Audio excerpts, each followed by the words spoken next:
Olá pessoal, do segundo módulo, aqui é o professor João. A aula da semana é a aula 2 de padronização de soluções. Esse conteúdo de padronização de soluções é bastante importante, é um conteúdo muito importante na formação de vocês. E como eu não encontrei nenhuma videoaula pronta que abordasse esse assunto de um jeito que eu achasse interessante, que seja uma abordagem semelhante com a abordagem que eu gosto de ter, eu resolvi usar essa nova ferramenta aqui de trabalho e gravar um vídeo explicando esses conteúdos para vocês, tá? Nesse primeiro momento, esse vídeo vai ser apenas um vídeo com a minha voz e com os slides. Eu ainda estou aprendendo aqui a mexer nos softwares e tudo mais, então achei melhor começar desse jeito do que algo mais elaborado, que tivesse que ficar alternando entre minha imagem e slide, etc. Tá? Inclusive eu acabei de fazer uma gravação mal sucedida aqui, perdi um bom tempo aqui do meu dia, porque a gravação não funcionou. Vamos torcer para que essa agora dê certo. Tá? Então, como eu falei, esse assunto é muito importante, por isso que eu resolvi elaborar essa aula usando aqui essa ferramenta.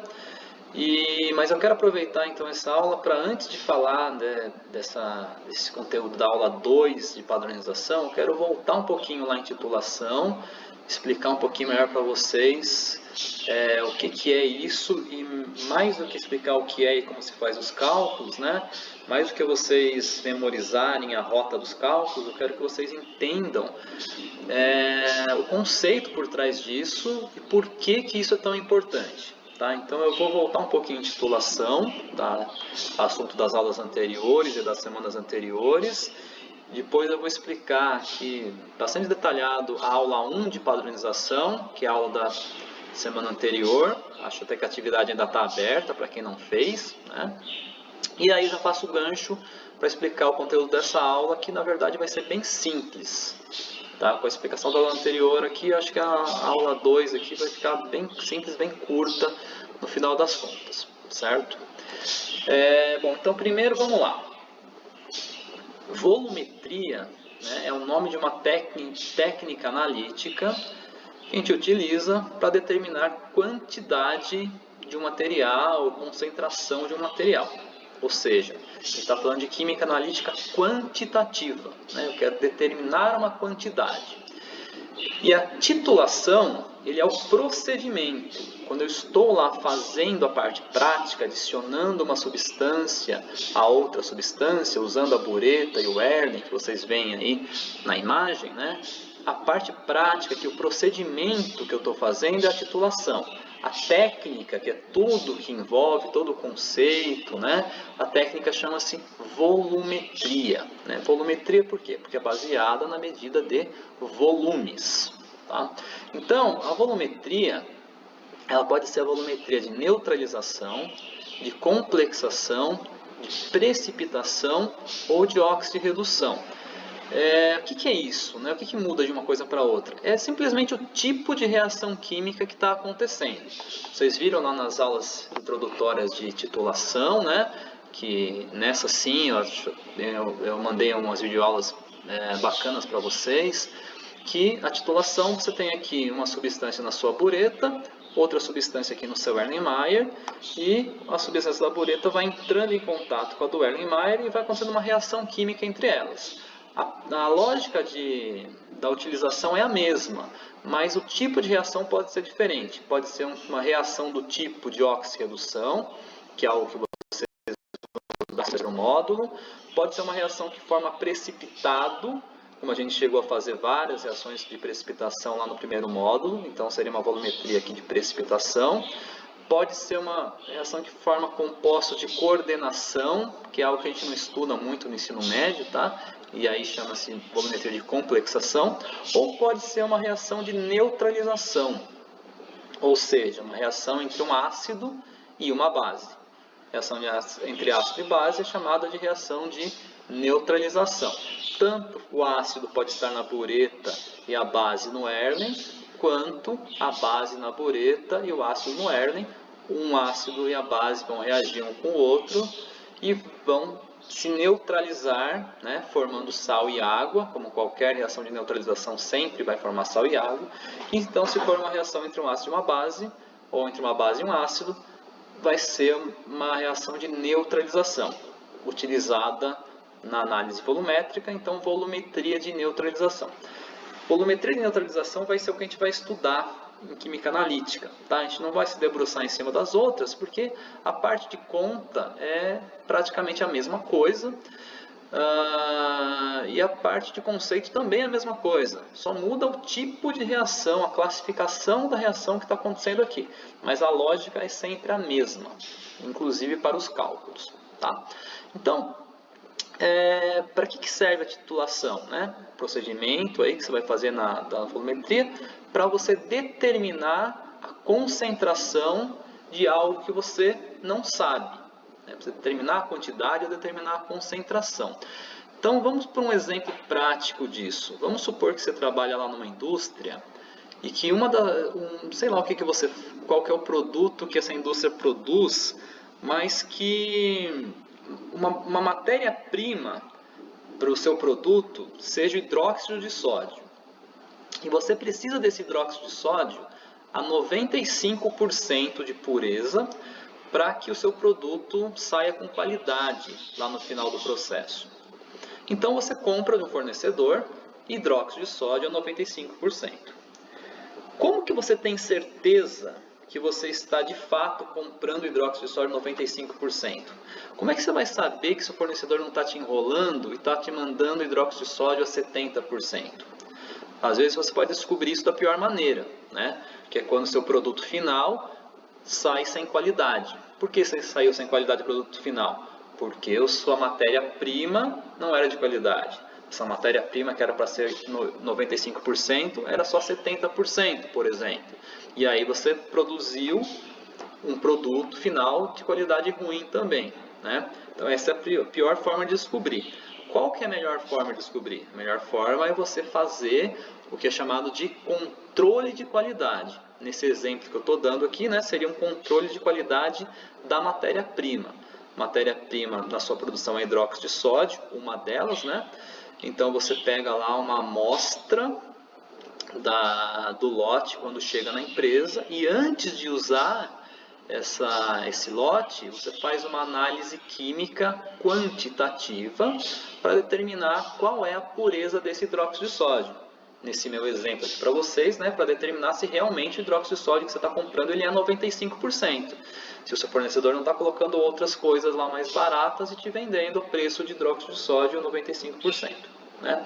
E uma forma de você fazer esse tipo de análise é através de volumetria de neutralização ou de titulação, como é comumente chamado aí na indústria. Tá? Embora a titulação seja só o procedimento, como eu disse para vocês, esses dois nomes, aí, titulação e volumetria, eles acabam se confundindo e muitas vezes se chama por titulação a técnica mesmo. Tá? Ou seja, são tratados como sinônimos em alguns lugares, principalmente na indústria, embora não sejam exatamente sinônimos, tá? Volumetria é a técnica, é todo o conceito que está por trás disso, e titulação é aqui o procedimento de você adicionar uma coisa na outra, tá?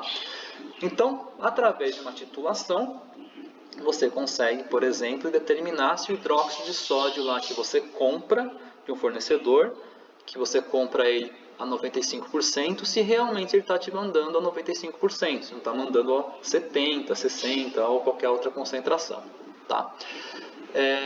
No caso das volumetrias de neutralização, então, né, sempre vão envolver uma base e um ácido.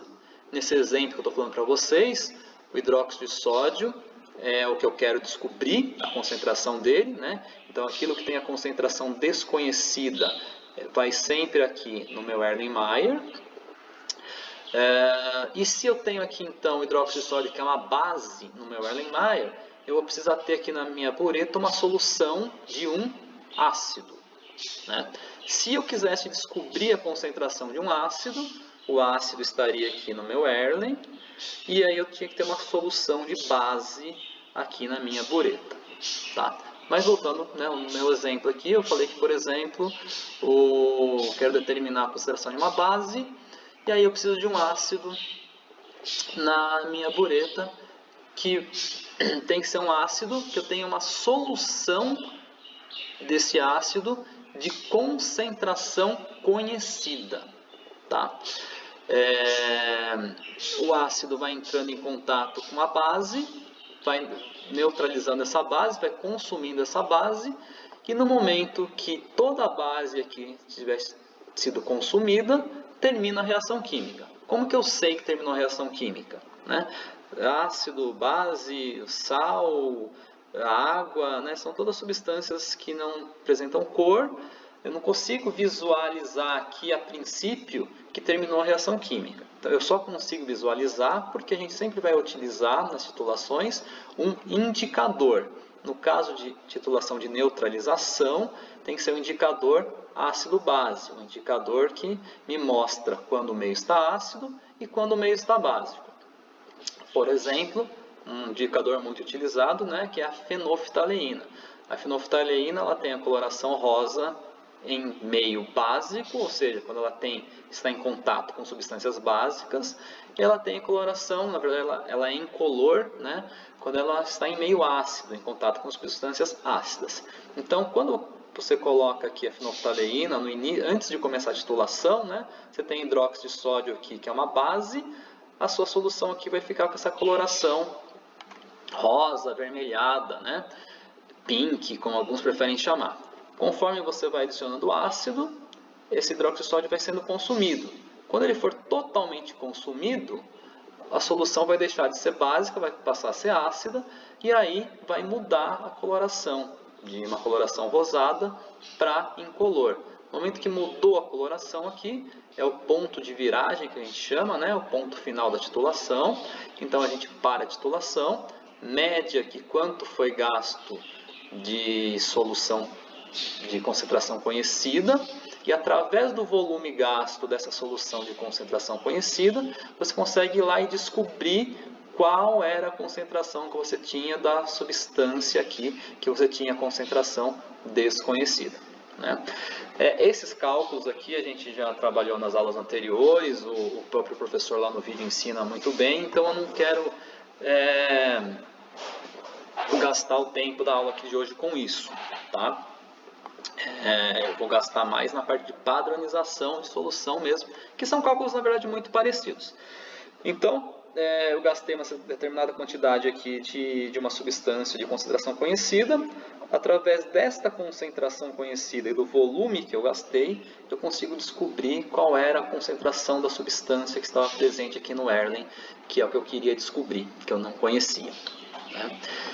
Esta solução de concentração conhecida, ela é chamada de solução padrão, né? E aí que a gente vai entrar nessa questão de padrão primário, padrão secundário e padronização de soluções, que é o que a gente está estudando no momento, tá? Então, o que significa isso? Essa análise aqui, feita por titulação, ela só vai servir, ela só vai ter efeito, ela só vai me gerar um resultado confiável se essa concentração aqui da minha solução padrão, a solução que está na bureta, for uma solução de concentração exatamente conhecida. Eu tenho que ter certeza da concentração dessa solução. Se eu não tiver certeza da concentração dessa solução, toda a minha análise aqui não vai servir de nada, tá? Então, para eu ter certeza da concentração, eu tenho que usar uma solução que a gente chama de solução padrão. E aí, quando a gente fala de solução padrão, existem soluções que são padrão primário, existem substâncias, que são padrão primário e substâncias que são padrão secundário. O padrão primário é um composto de alto grau de pureza e ele serve como referência na titulação. E um padrão secundário é um composto que não é tão puro, então precisa ser estabelecida essa pureza dele, tá? Isso vai ficar mais claro, tá? Só um momento. Para uma substância ser padrão primário, ela tem que atender alguns requisitos. Primeiro requisito, elevada pureza, elevada mesmo, tá? 99,9% no mínimo de pureza. Tem que ser de fácil obtenção, fácil secagem e fácil conservação. Tem que ter estabilidade à atmosfera. O que significa isso? Não pode ser uma substância que você abre o frasco, ela entra em contato com a atmosfera e começa a ter reação química dela com as substâncias presentes na atmosfera, como o gás oxigênio. Tá? Não pode ser higroscópico. Higroscopia é a propriedade das substâncias de absorver umidade, principalmente a umidade do ar, né? Então é o que acontece, por exemplo, com o sal de cozinha. O sal de cozinha lá no seu saleiro, ele fica lá um tempão absorvendo umidade do ar, daqui a pouco ele está todo úmido, ele nem sai mais do saleiro, né? Ele começa a se empedrar, se juntar, isso graças à higroscopia do sal de cozinha, do cloreto de sódio. Ele não deve ser volátil. O que é volatilidade? É a facilidade de mudar do estado líquido para o gasoso, de evaporar. Tá? Então não pode ser uma substância que seja muito volátil. O etanol, por exemplo. O etanol é muito volátil, uma substância que evapora com bastante facilidade. E deve ser bastante solúvel. Então, se você preparou uma solução padrão com uma substância que é um padrão primário, ou seja, que ela atende a todos esses requisitos, você pode acreditar na concentração da sua solução. A gente ficou os primeiros meses, né, enquanto a gente ainda estava tendo aula presencial, estudando isso, né, estudando como preparar a solução. Quais os cálculos que eu tenho que fazer para o preparo de uma solução. Então a gente viu todos os cálculos. Eu quero preparar uma solução lá da substância X a meio mol por litro. Como que eu faço os cálculos? Eu considero a pureza do reagente, considero se é um líquido, se é um sólido, tudo aquilo lá. E eu chego num valor para preparar uma solução para ela sair naquela concentração. Só que na prática, eu nunca tenho certeza que a minha solução saiu na concentração correta se a substância que eu estou utilizando não for um padrão primário. Tá? Se for um padrão primário, maravilha. Preparou a solução para ser 1 mol por litro, você pode confiar, digamos assim, né? Você pode acreditar que realmente ela tem a concentração de 1 mol por litro. Você não precisa fazer nenhuma verificação. Ela é um padrão primário, pronto. Confia que de fato ela está na concentração correta, na concentração que você desejava e fez todos os cálculos para isso.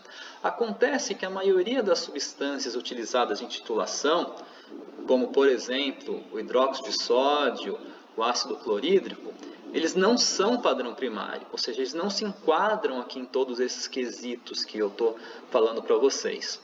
Então, quando você prepara uma solução de hidróxido de sódio, de ácido clorídrico, da maioria dos ácidos e das bases que existem, tá? Você não pode confiar naquela solução, porque ela nunca vai sair com a concentração certinha. Então você precisa fazer uma padronização dessa solução. O que é padronizar a solução? É um procedimento de titulação também, mas com o intuito de determinar a concentração real, da concentração verdadeira daquela solução que você preparou.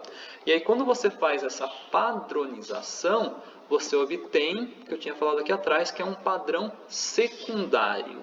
Tá? O padrão secundário, depois de feita a padronização, ele também serve como referência na titulação. Só que você tem que ter feito a padronização. O padrão primário não. Preparou a solução com ele, você acredita que está correta ali a concentração. Com o padrão secundário, você precisa fazer essa verificação, esse ajuste, digamos assim, tá? O que é fazer essa verificação? É fazer a padronização da solução. Então, para você verificar a concentração correta de uma solução que não é padrão primário, você sempre vai ter que fazer uma titulação desta substância que você quer determinar a concentração com uma outra substância que é essa que tem que ser um padrão primário. Tá? Para você poder ter certeza da concentração dessa solução que você preparou aqui, uma solução de hidróxido de sódio, por exemplo, que não é padrão primário, você tem que titular ela com uma outra substância, e esta outra substância tem que ser um padrão primário. Aqui eu estou chamando só a atenção para vocês, tá? Que quando eu estou fazendo uma titulação propriamente dita, uma análise química, eu tenho, como eu acabei de falar, né, agora há pouco, inclusive, no Erlenmeyer eu tenho a minha solução com a concentração desconhecida e na bureta eu tenho minha solução padrão, que é a solução de concentração exatamente conhecida. Tá? Quando eu estou fazendo uma padronização, eu inverto isso. O que eu conheço é o que está aqui no Erlen, que é a massa de um padrão primário, que eu tenho exatamente a massa dele exatamente conhecida. E o que eu quero determinar é o que está na bureta, que eu quero determinar qual é a concentração verdadeira da minha solução, qual é a concentração real da minha solução. Eu sei a concentração aqui, mas eu sei a concentração aproximada, ou a concentração teórica, né? Eu quero determinar a concentração real, a concentração verdadeira. Então, na prática, a gente tem essa pequena distinção, tá? Quando é uma análise química, eu já conheço aqui exatamente a concentração da minha solução e ela vai na minha bureta e eu quero descobrir o que está no Erlen. Quando eu estou padronizando, o que eu conheço é o que está no Erlen. O que eu quero descobrir, ou pelo menos quero ter certeza, né, é o que está aqui na minha bureta. Então, preparei uma solução, por exemplo, de hidróxido de sódio. Hidróxido de sódio não é padrão primário. Eu posso usar uma solução de hidróxido de sódio para fazer uma análise química? Eu só vou poder usar depois que eu tiver padronizado essa solução de hidróxido de sódio. Ou seja, que eu tiver feito uma titulação dela contra um padrão primário para determinar se realmente ela é 1 mol por litro, ou se ela não é 1 mol por litro, qual é essa concentração verdadeira dela. Tá? Isso é fazer uma padronização de solução, que é conteúdo da aula passada, tá? Da semana anterior, que eu só estou revendo aqui com vocês até para poder fazer o gancho para a aula dessa semana, para a aula de hoje. No exemplo, né, que eu passei para vocês, eu digo que eu tinha preparado uma solução de hidróxido de sódio a 1 mol por litro. Lembrando, essa concentração é teórica. Eu nunca tenho certeza que ela realmente saiu a 1 mol por litro. Perdão aqui, tá? Que faltou o L aqui do mol. 1 mol por litro, porque o hidróxido de sódio não é padrão primário. Então, preparei ela para ser 1 mol por litro, mas eu não tenho certeza que ela saiu 1 mol por litro. Preciso padronizar essa solução. Preciso verificar qual é a concentração verdadeira dela. Então, para fazer essa padronização, vou ter que colocar a solução aqui na minha bureta. Solução a ser padronizada, no caso de hidróxido de sódio, que é aproximadamente 1 mol por litro, né? Mas eu quero saber qual que é a concentração correta. E aqui no Erlen vou ter que colocar um padrão primário. Para padronizar o hidróxido de sódio, o padrão primário mais adequado, a substância que atende a todos aqueles requisitos que eu falei lá atrás e que reage com o hidróxido de sódio, a substância mais apropriada é o bifitalato de potássio, né? O bifitalato de potássio ele tem característica ácida para ser neutralizado pelo hidróxido de sódio, que é uma base. Ele reage muito bem com o hidróxido de sódio e ele atende todos os requisitos de padrão primário. Então, ele vai ser utilizado aqui como padrão primário para padronizar o hidróxido de sódio. Se eu for padronizar uma outra substância, eu tenho que verificar qual é o padrão primário mais adequado para aquela outra substância. Tá? Então, isso vai variar muito. Se eu for padronizar um ácido, eu não posso usar bifitalato de potássio. Eu tenho que utilizar uma substância que tenha característica básica para neutralizar o ácido, né? Aqui eu estou padronizando uma base, então eu vou usar uma substância que tenha característica ácida, que no caso é o bifitalato de potássio. Tá? Então depois eu comento melhor com vocês sobre outros padrões primários, mas para a padronização de hidróxido de sódio, o padrão primário mais adequado é bifitalato de potássio. Então, eu estou falando aqui que para fazer essa titulação, eu pesei exatamente 10,1534 gramas do meu padrão primário bifitalato de potássio. E por que eu pesei 10,1534 gramas? Então, esse aqui é o gancho para a aula de hoje, né? Que eu falei na aula passada que na próxima aula a gente ia entender de onde saiu esse número. Por enquanto, não vamos pensar nisso ainda, tá? Por enquanto, só estou revisando com vocês aqui da aula anterior como que eu faço a padronização. Pesei 10,1534 porque estava no procedimento para pesar 10,1534. Ponto final. Daqui a pouco eu volto nessa questão. Eu vou dissolver ele em água, né? Porque ele é um sólido, dissolvo em água. Vou adicionar o indicador ácido base aqui e vou titular ele com a solução de hidróxido a ser padronizada. Eu repetiu aqui em OH, mais um errinho para eu corrigir daqui a pouco. E eu estou falando que eu fiz a titulação aqui, ou seja, foi adicionando então hidróxido de sódio no bifitalato, vai acontecendo a reação química de neutralização, o bifitalato vai sendo consumido, Na hora que mudou a cor aqui, por causa do meu indicador fenolftaleína, terminou a titulação, eu vou lá, leio na bureta qual é o volume que foi gasto, né? Então, numa aula prática, esses 55 ml aqui, vocês que iriam determinar aqui fazendo a leitura na bureta. Nos exercícios de treino, né, eu forneço os dados, evidentemente. Então, você fez lá a titulação e você leu aqui, faz de conta que gastou 55 ml da solução de hidróxido de sódio que você está padronizando. Bom, como que a gente faz os cálculos aqui? A gente sempre vai partir daquilo que a gente conhece, que a gente sabe com certeza. O que você sabe com certeza aqui? Você sabe com certeza que você tinha aqui no seu Erlen 10,1534 gramas de bifidalato de potássio. Né? Porque você foi lá e pesou isso, você confia na sua balança, você anotou essa massa. Essa massa é uma massa que você tem certeza dela. Tá? Então a gente vai partir sempre da massa de padrão primário. Só que a gente sempre tem que trabalhar em mol. Né? Porque para saber ali a estequiometria da reação química, fica muito mais fácil a gente trabalhar sempre com os valores em mol e não em massa. Então, o primeiro passo é pegar aquilo que você conhece, que é a massa do padrão primário, e transformar essa massa de bifidalato em mol do bifidalato, né? Como a gente está mostrando aqui.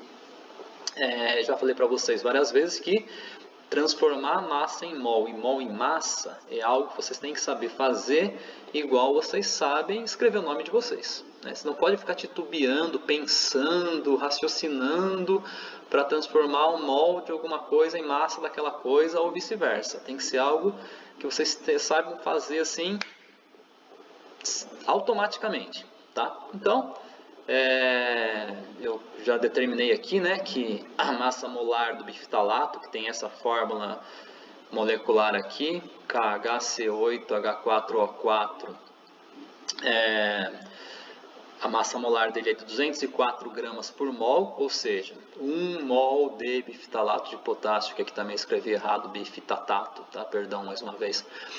1 mol de bifidalato de potássio possui 204 gramas.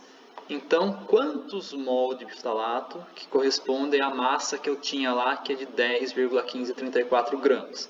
Então, 10,1534 gramas corresponde a X, faz a regra de 3 aí, ou usa a fórmula, quem preferir fazer por fórmula, tanto faz, tá? Você vai achar aqui o número de mol de bifidalato de potássio. Repara, ó, que eu até falei lá mas deixei escrito lá na atividade escrita para vocês não arredondarem esses valores, tá? Se vocês arredondarem esses valores, não vai mudar nada lá na frente. Vocês vão sempre achar que a concentração real estava igual à teórica, tá? Então a gente não pode ficar arredondando aqui, vamos usar aqui todas essas casas após a vírgula. 0,0498 mol de bifidalato de potássio. Então, se eu tinha aqui no meu Erlen essa massa de 10,1534 gramas, equivale a eu dizer que eu tinha 0,0498 mol de bifidalato de potássio. É a mesma coisa, medindo em massa, medindo em mol. Né? Eu tinha essa quantidade de mol aqui. Quanto que eu vou precisar de hidróxido de sódio para neutralizar 0,0498 mol do bifidalato?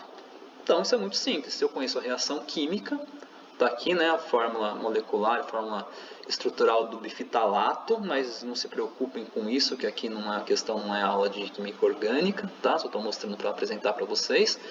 Hidróxido de sódio, reagindo bifidalato com hidróxido de sódio, formando um sal orgânico aqui, bifidalato de sódio e potássio, e como qualquer reação de neutralização, formando também água, né?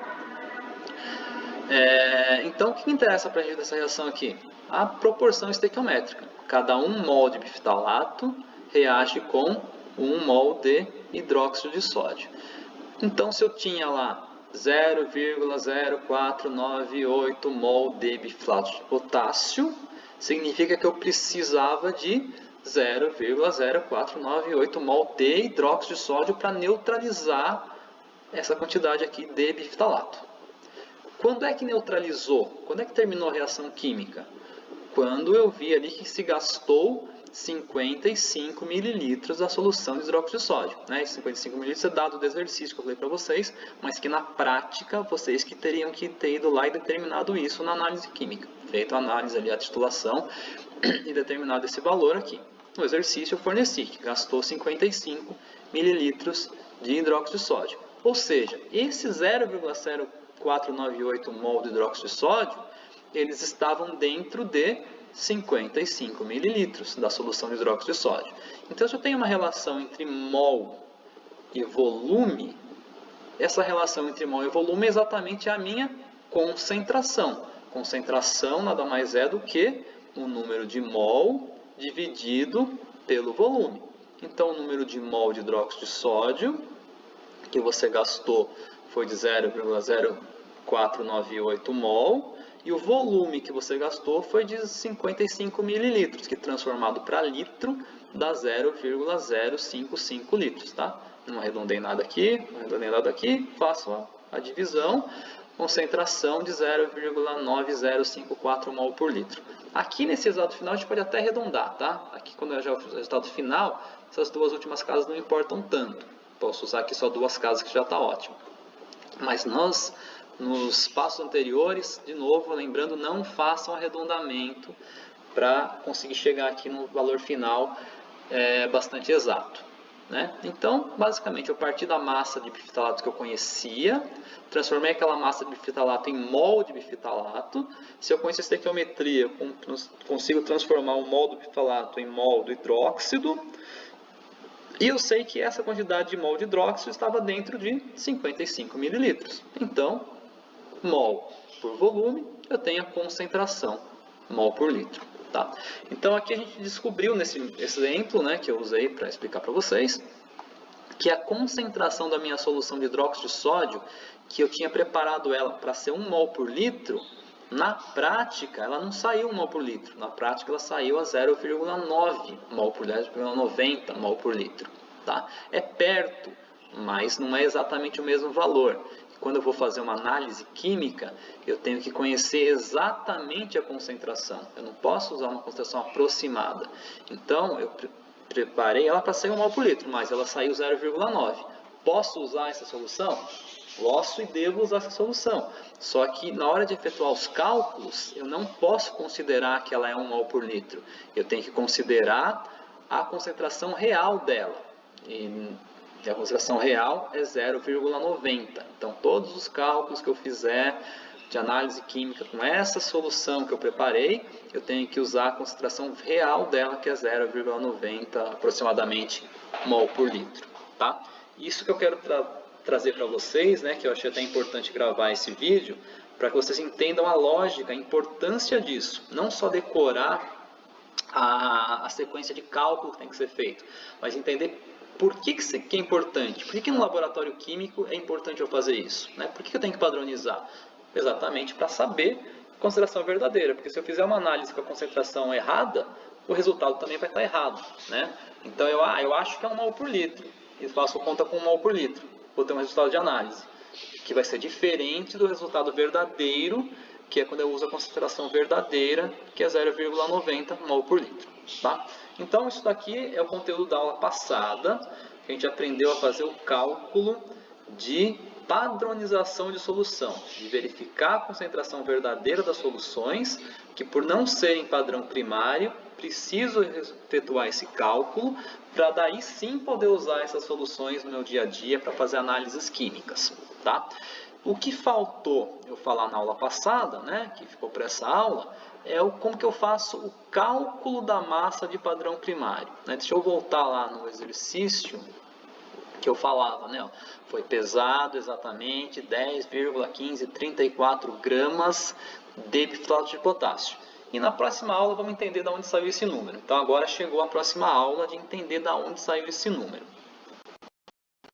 Bom, eu precisaria pesar exatamente esse número? Se eu pesasse outra quantidade, ia ter problema na minha padronização? Se em vez de pesar aproximadamente 10 gramas, eu tivesse pesado cerca de 11 gramas, ia mudar o meu resultado final? Ou se eu tivesse pesado aproximadamente 9 gramas, ia mudar o meu resultado final? Então vamos pensar, Se eu tivesse pesado 11 gramas aproximadamente, eu não ia gastar 55 mililitros, eu ia gastar mais. E na hora que eu calculasse a concentração ia se manter a mesma, 0,90. Se eu tivesse pesado aproximadamente 9, eu ia gastar aqui um volume menor também para neutralizar esses 9 gramas. E na hora que eu calculasse a concentração novamente se manteria a mesma. Então, não preciso pesar esse valor aqui exatamente, tá? Porque se pesar um pouquinho mais, vai gastar um pouquinho mais também, a concentração vai dar a mesma. Se pesar um pouquinho menos, vai gastar um pouquinho menos, a concentração vai dar a mesma. Mas eu preciso pesar um valor que seja adequado para fazer a análise. Vamos supor que em vez de 10 gramas, eu tivesse pesado 100 gramas, 10 vezes mais. Logo, eu ia gastar aqui um volume também 10 vezes mais. Já pensou você gastar 550 ml, mais de meio litro de solução para fazer a padronização? Você praticamente gastou, se você preparou meio litro, você já gastou ele inteiro. Se você preparou meio litro de solução, usou meio litro para padronizar, você não tem mais solução para usar em análise. Acabou, né? Fora que não é prático, a sua bureta aqui é uma bureta grande, tem 100 mililitros. Perdão. Você vai ter que ficar enchendo a sua bureta, gasta 100, enche de novo, gasta 100, enche de novo. Isso também não é bom, porque cada vez que você enche a sua bureta novamente, você está tendo um erro a mais na sua análise, na sua medição, tá? Então, o certo é que qualquer análise, seja titulação, seja padronização, que você gaste um volume aqui dentro do volume da bureta, que você não precise ficar enchendo novamente a sua bureta e continuando ao processo de titulação, tá? O ideal é isso. Então, não seria prático eu pesar 100 gramas, porque eu teria que gastar muito volume aqui de solução e acabar gastando quase tudo que eu tinha preparado, além de ter um erro muito grande. Então eu vou pesar bem pouquinho, vou pesar 0,1 grama só.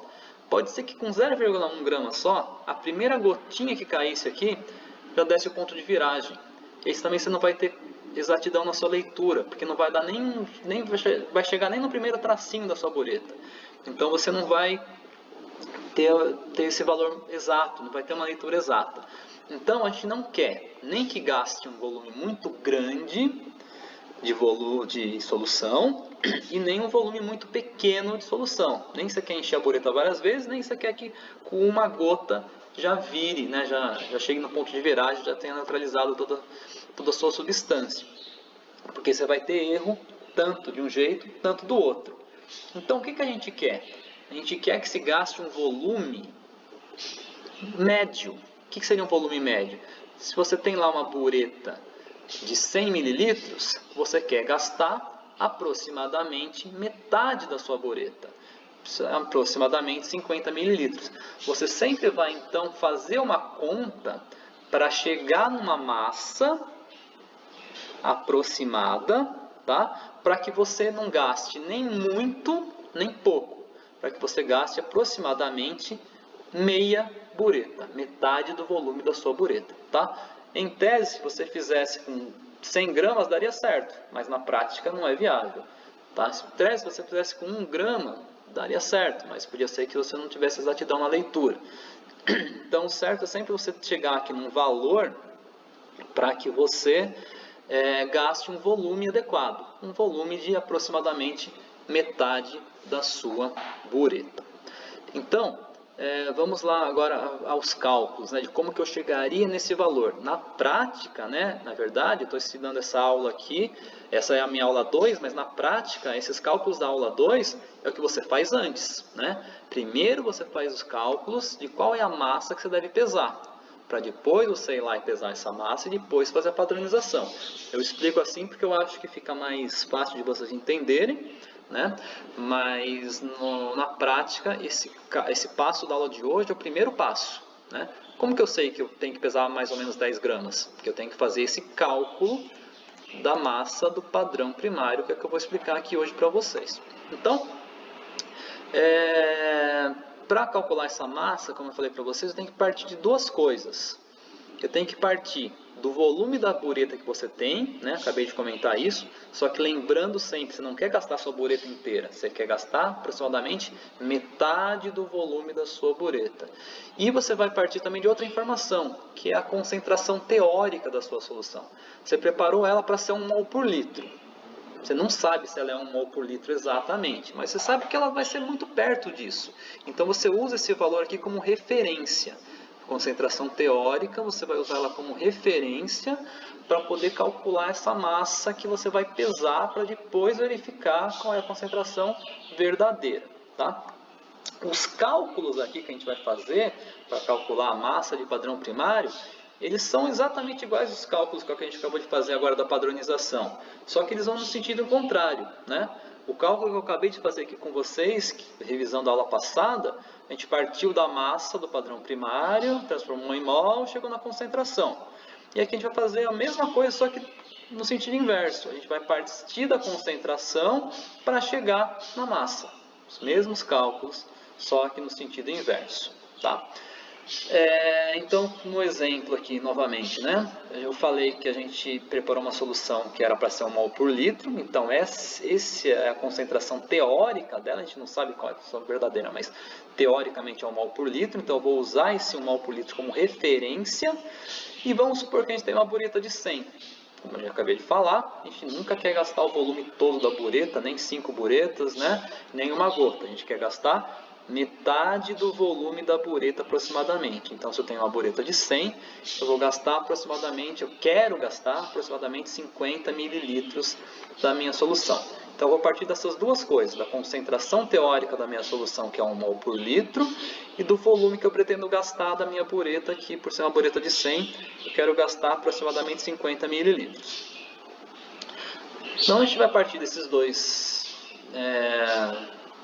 números, né? A gente vai transformar essa concentração teórica e esse volume que eu quero gastar, a gente vai transformar isso em número de mol, como a gente sempre faz. Concentração é número de mol sobre volume, número de mol é a concentração vezes o volume.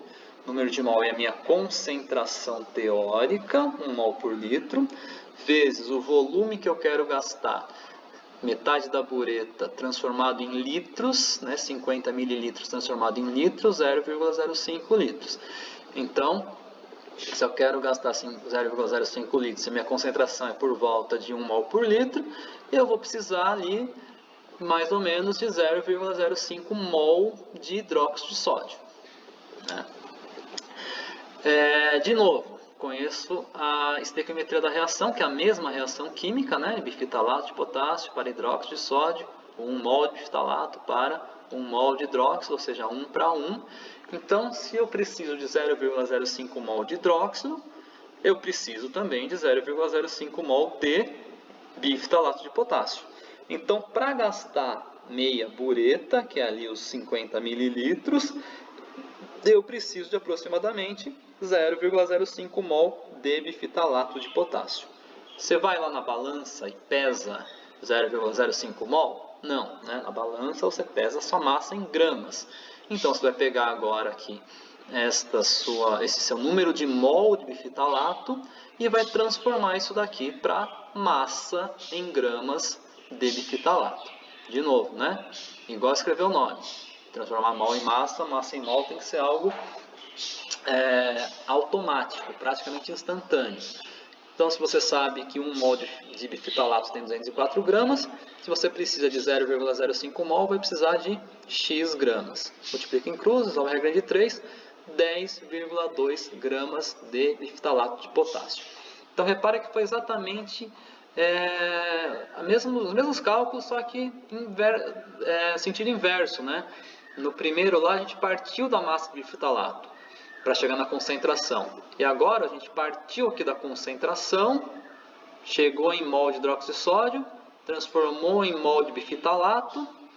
Lembra sempre dessa etapa aqui, tá? Que nesses exemplos da aula 1 e da aula 2 é bifitalato com hidróxido de sódio. Então é sempre 1 para 1. Então quando você achou um mol de hidróxido de sódio, você já sabe do bifitalato. ou se você já achou do bifitalato, você já sabe do hidróxido de sódio. Mas quando for outras substâncias aqui, como vai ser na próxima aula, né, da semana seguinte, não vai mais ser 1 para 1 essa estequiometria. Então, muita atenção aqui nesse ponto, tá? Por isso eu sempre, mas é 1 para 1, por que você faz toda essa explicação aqui, fica falando? Porque nem sempre vai ser 1 para 1. Então, lembra de transformar uma coisa na outra. Aqui você está transformando, vai ser igual, porque é 1 para 1. Mas quando não for, tem que lembrar de fazer, tá? A proporção aí. Se for 2 para 1, 1 para 2, 2 para 3, o que for a proporção, ela tem que usar, tá? Então, de novo, fiz o processo inverso. Parti da concentração, transformei em mol de hidróxido, mol de bifitalato, mol de bifitalato para massa em gramas de bifitalato. Mesmas contas, só que no sentido inverso. Uma eu partia da massa, chegava na concentração. Na outra eu parto da concentração e chego na massa, tá? E aí só para fechar, né? Você pode estar se perguntando aí, mas por que foi pesado 10,1534 gramas se você chegou aqui na conta que tinha que pesar 10,2 gramas? Porque é aquilo que eu falei para vocês, gente. Eu não preciso pesar exatamente 10,2. Se eu pesar 11, vai dar certo. Se eu pesar 9, vai dar certo. O que eu não posso é pesar 100. Não posso é pesar 0,1. Porque aí ou eu vou gastar muito, ou eu não vou gastar quase nada e não vou conseguir ter uma leitura adequada, tá? Mas se eu pesar qualquer coisa perto de 10,2, vai dar certo a minha análise aqui. Se eu pesar um pouquinho mais, vai gastar um pouquinho mais. A concentração vai dar a mesma. Se eu pesar um pouquinho menos, o volume vai dar um pouquinho menos. Mas a concentração vai se dar sempre a mesma, tá? Então, esse cálculo que a gente faz aqui, a gente chegou nesse valor de 10,2, não é porque você precisa pesar exatamente 10,2. Isso aqui é para você ter referência, para você saber que você deve pesar algo próximo disso. Para você não pesar 100 gramas e gastar meio litro, nem para você gastar uma gotinha só da sua bureta. Então você vai lá e pesa algo perto disso. 10,1534 está bem perto de 10,2, né? Imagina que você vai usar isso aqui, você vai fazer essa pesagem numa balança analítica. Uma balança analítica tem 4 casas decimais. Você não vai conseguir pesar 10,2000 gramas. E você nem precisa disso, né? Você só precisa pesar algo próximo disso. 10,1534 está bem próximo de 10,2000. Então está ótimo. O que é importante? Importante é que se você pesou 10,1534, você anota que você pesou 10,1534 e você faz os seus cálculos com 10,1534. Se você conseguiu ali a façanha de pesar exatamente 10,2 com 3 zeros aqui depois, você anota 10,2 e faz os cálculos com 10,2. Se você pesou 9, não sei o que lá, você anota o 9 não sei o que lá e faz os cálculos com o 9 não sei o que lá. Tá? Então, assim, de novo, essas contas aqui da aula de hoje, dos exercícios que você não tem que fazer, é para você achar um valor de referência. Você deve pesar algo próximo de 10,2. Pesei 10,1534. Putz, está bem perto, está ótimo. Porque eu não podia pesar 50, pesar meio, né? Mas se era 10,2, pesei 10,15, está bem pertinho uma coisa da outra. Só que daí anota o que você pesou exatamente e faça as contas com isso que você pesou exatamente. Certo, gente? Então a aula de hoje era para isso. Eu espero que com a minha explicação aqui mesmo, né, sem vocês me vendo, mas acho que só de estar ouvindo, falando com vocês, explicando alguma coisa para vocês, eu acho que fica mais claro alguns conceitos, né? Mais importante, de novo, não mais importante, tá? Mas tão importante quanto saber fazer os cálculos é vocês entenderem o porquê desses cálculos e entenderem a importância disso numa situação prática, né? Por que eu preciso padronizar a solução? Porque senão você não sabe se ela realmente tem aquela concentração.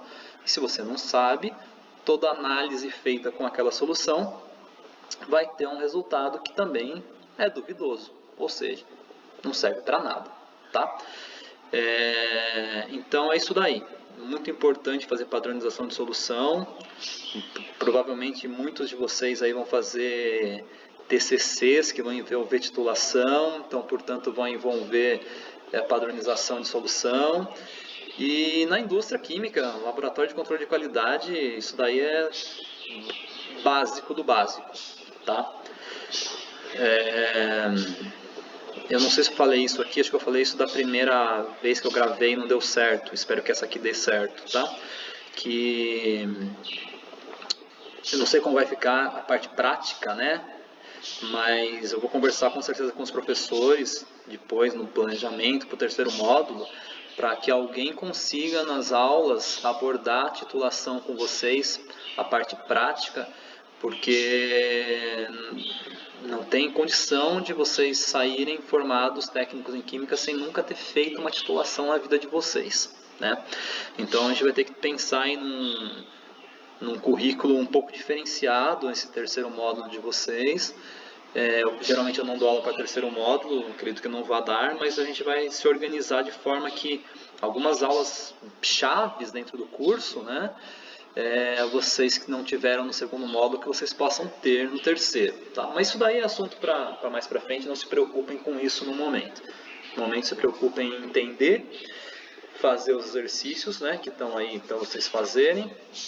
E qualquer dúvida, me chamem aí, me chamem no chat que eu respondo prontamente. Certo, gente? Então, boa semana, bons estudos e até mais.